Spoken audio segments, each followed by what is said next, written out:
Okay, so when removing the starter motor, you need to remove the cable, clutch cable, from the actuator arm.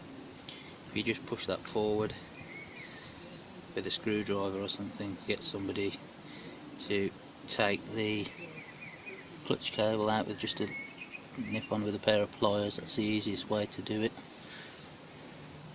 And obviously you'll need to undo these two bolts here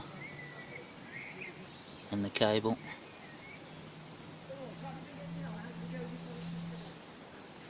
I've just put a couple of tie wraps through the bolt holes to give me something to have a purchase on to help free and pull the starter motor back out. Obviously you could put a screwdriver or a spanner through there as well if you wanted to, just to give it a little pull.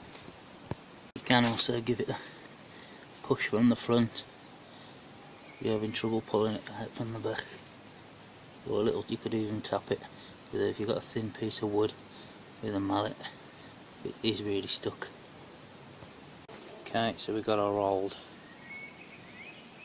starter motor there. Now I'm going to keep hold of that because you might be able to actually recondition these with new bushes or armatures or whatever. I don't know whether you can, particularly with these Chinese ones or not, but the Honda ones you probably can. If they are identical, then there's a good chance you might be able to swap them out for Honda parts. I don't know. But these ones, we'll put that there. Also, if I ever have any trouble with the casing, obviously they're the same. If I have any trouble with the casing on this new one and it cracks or something, but everything else is otherwise fine, I can always swap it over for that one there. So obviously I'm going to use the lead that's already on there, so I'll take this lead off.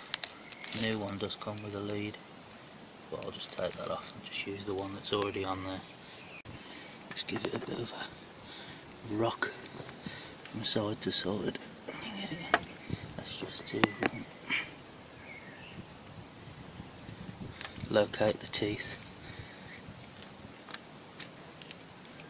properly on the gear. Then you can put your bushes or grommets back in underneath where the bolts go. Okay, tighten your bolts back up with your spacers or bushes or whatever they are back in place underneath. Then all you got to do is fish out your electrical cable again. Back there. Obviously it can't, like I said before, it come with a new one, but since this is already connected all the way down there, there's no point. I might as well reuse this one. Of course, if you find you've still got starting problems, your problem might be that you've got a problem with your cable, so then you will have to replace it for the new one then, if that's the case, if you still have a problem starting it. But I don't think that's the problem here with me, so I'm going to use the one that's already in place. Okay, then bolt the cable back on and slip the cap back over when you're done.